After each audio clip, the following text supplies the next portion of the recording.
Good morning, guys. Say good morning, baby. Good morning. Yung kanina, akala ko napindot na yung pag-record. Di pala. Sabi ng anak ko, sabi ko, magsabi ka ng good morning. Sabi niya, bakit ako pagsabi ng good morning, hindi mo man napindot, di pa naka-record. Manood siya ng TV, guys. Oh. Kitok TV. Ito yung every morning. Ito yung ano namin. Mag-tsa. Ito yung partner ko. Say hello, good morning, Ani. Good morning.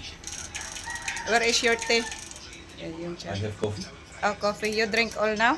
Yeah. Napid ako ng Yung kitok TV. darling ko, guys. My handsome husband.